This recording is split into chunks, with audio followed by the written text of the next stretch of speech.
لله رب العالمين والعاقبة للمتقين والصلاة والسلام على أشرف الأنبياء والمرسلين أما بعد فأعوذ بالله من الشيطان الرجيم بسم الله الرحمن الرحيم قال الله تبارك وتعالى وما أمروا إلا ليعبدوا الله مخلصين له الدين وقال النبي صلى الله عليه وسلم رب صائم لا يصيبه من صيامه إلا الجوع والعطش۔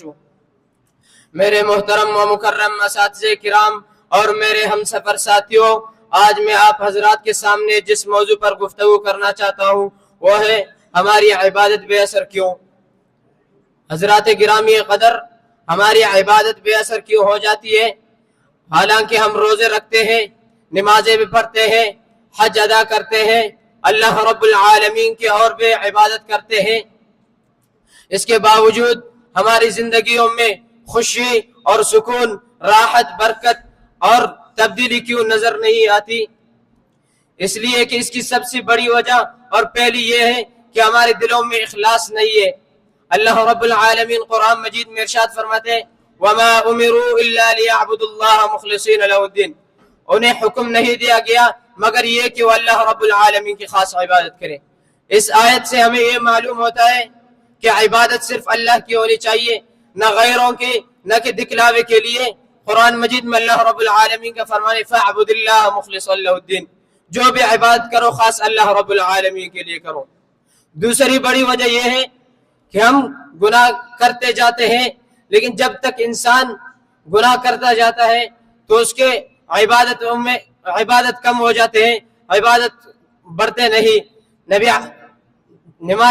ہمارے نمازیں صحیح ہوں گے تو ہمیں برائی سے اور بے حیائی سے روکیں گے۔ قرآن مجید میں اللہ رب العالمین نے فرمایا ان الصلاۃ تنہی عن الفحشاء والمنکر، بے شک نماز بے حیائی اور برائی سے روکتی ہے۔ حضرات گرامی قدر، اگر ہماری نمازیں ہمیں برائیوں سے نہیں روک رہی تو ہمیں اپنی نمازوں کو صحیح کرنے چاہیے۔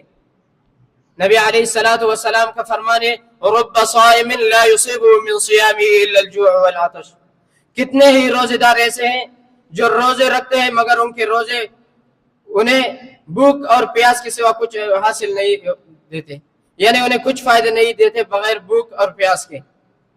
اس حدیث سے ہمیں یہ سبق ملتا ہے کہ ہمیں روزے رکھنے ہیں تو صرف اللہ رب العالمین کے لیے رکھنے، دکھلاوے کے لیے نہیں رکھنے چاہیے۔ آخر میں یہی کہنا چاہوں گا، اگر ہم چاہتے ہیں کہ ہماری عبادت قبول ہو جائے، اللہ رب العالمین کے خالص دل کے ساتھ اللہ رب العالمین کی عبادت کریں اور سچی نیت کے ساتھ اللہ رب العالمین سے دعائیں کہ اللہ تعالی ہم سب کی عبادت قبول فرمائے۔ وما توفیق الا باللہ۔